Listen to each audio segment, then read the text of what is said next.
Di sini ada pertanyaan tentang bagaimana cara pelaksanaan sholat Id di rumah.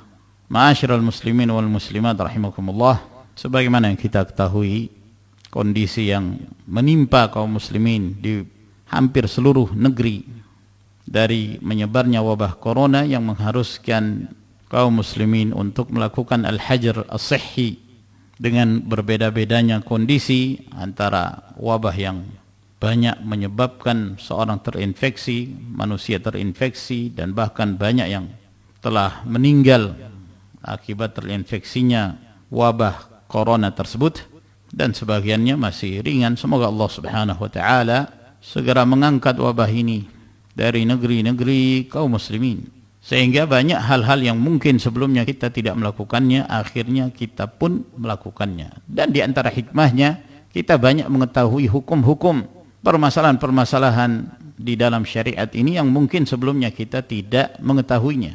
Di antaranya ketika tidak memungkinkannya, dan ditambah lagi apabila pemerintah melarang kaum muslimin di sebuah masyarakat untuk mengerjakan sholatul Id di tempat umum yang dikhawatirkan dapat menimbulkan semakin menyebarnya wabah ini, yang menyebabkan mereka kaum muslimin akan mengerjakan sholat ini di rumah, yaitu sholatul Id, sholat hari raya.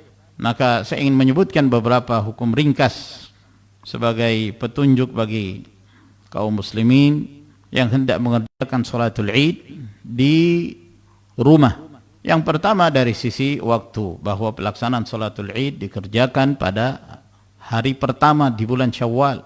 Maka awal waktunya adalah awal waktu duha. Jadi kalau matahari terbit, maka dibiarkan kurang lebih 15 menit sebagaimana diterangkan oleh Syekh Muhammad bin Shalih Al-Utsaimin rahimahullah taala, kurang lebih 15 menit setelah terbitnya. Jadi kalau kita melihat ada jadwal salat, juga biasanya disebutkan ada jadwal isyraq. Itu maksudnya jadwal matahari terbit. Itu jangan salat di waktu itu. Tambah 15 menit, kurang lebih 15 menit. Nah, apabila telah berlalu, maka itu adalah merupakan awal waktu salat al-Id. Akhirnya sebelum zawal. Sebelum zawal, yaitu sebelum memasuki waktu zuhur di siang hari. Yang kedua, tentang pelaksanaan salatul Id di rumah, apakah diperbolehkan, apakah disyariatkan? Ini juga menjadi khilaf di kalangan para ulama, namun yang sahih bahwa hal itu diperbolehkan dan disunnahkan, dan telah diriwayatkan dari sahabat Nabi sallallahu alaihi wasallam, yaitu Anas bin Malik radhiyallahu taala anhu. Al-Imam Al-Bukhari rahimahullah di dalam sahihnya beliau menyebutkan bab idza fatahu al-Id yusalli rak'atain wa kadzalika an-nisa wa man kana fil buyuti wal qura. Bab apabila seseorang tertinggal dari salatul Id, maka dia mengerjakan salat 2 rakaat. Demikian pula para wanita, demikian pula yang berada di rumah dan di kampung-kampung. Dan Nabi sallallahu alaihi wasallam mengatakan, hadza iduna ahlul Islam, ini adalah hari raya kita kaum muslimin. Dan Anas bin Malik radhiyallahu taala anhu memerintahkan maulanya Ibnu Abi Utbah untuk mengumpulkan keluarganya, anak-anaknya, lalu kemudian mereka mengerjakan salat. Mereka mengerjakan salat, yaitu salatul Id. Ini disebutkan oleh Imam Al-Bukhari rahimahullahu taala. Oleh karena itu, mayoritas para ulama berpendapat bahwa diperbolehkan dan disunnahkan mengerjakannya di rumah. Dan yang sahih, pelaksanaannya 2 rakaat. Pelaksanaannya 2 rakaat, bukan 4 rakaat. Meskipun diriwayatkan dari Abdullah bin Mas'ud radhiyallahu ta'ala anhu, namun ada kelemahan dalam riwayat tersebut. Adapun yang diriwayatkan dari Anas bin Malik radhiyallahu anhu, riwayat tersebut sahih.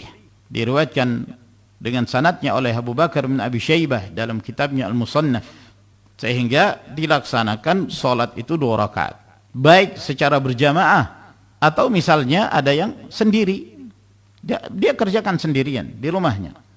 Tata cara pelaksanaannya seperti dia mengerjakan salatul Id, 2 rakaat. Pada rakaat pertama ada tambahan 7 takbir, pada rakaat kedua ada tambahan 5 takbir. Dan tidak ada dalil yang sahih yang diriwayatkan dari Nabi sallallahu alaihi wasallam adanya zikir antara takbir-takbir tambahan tersebut. Jadi seorang mencukupkan dengan bertakbir Allahu Akbar, diam sejenak, kemudian takbir lagi Allahu Akbar sampai 7 kali di rakaat pertama dan 5 kali di rakaat yang kedua. Kemudian setelah pelaksanaan salat, apakah ada khutbah apabila salat itu dikerjakan di rumah? Yang pertama yang perlu untuk diketahui bahwa hukum khutbah itu sendiri adalah sunnah. Sebagian menukil kesepakatan para ulama bahwa khutbah yang dilakukan setelah salatul Id adalah sunnah. As-San'ani menyebutkan dalam Subulus Salam adanya ijma' ulama tentang tidak wajibnya khutbah pada 2 salat Id, Idul Fitr dan Idul Adha. Ini juga yang menjadi pembeda hukum antara khutbah Jumat dan khutbah salatul Id, bahwa khutbah pada salatul Id hukumnya tidak wajib. Ini apabila dilakukan di lapangan atau dilakukan di masjid. Lalu bagaimana apabila kaum muslimin mengerjakan salat Id itu di rumah? Apakah ada khutbah? Yang zahir tidak ada khutbah. Tidak ada khutbah dalam hal ini. Dan itu yang menjadi fatwa para ulama berdasarkan perbuatan Anas bin Malik, bahwa Anas bin Malik radhiyallahu taala anhu bersama dengan keluarganya mereka hanya mengerjakan salat Id namun tanpa disertai dengan khutbah, sehingga apabila kaum muslimin mengerjakan salatul Id di rumah masing-masing, maka cukup mereka mengerjakan salat 2 rakaat seperti mereka mengerjakan salatul Id di lapangan. Setelah itu selesai tanpa ada khutbah setelahnya. Wallahu taala a'lamu bis-shawab.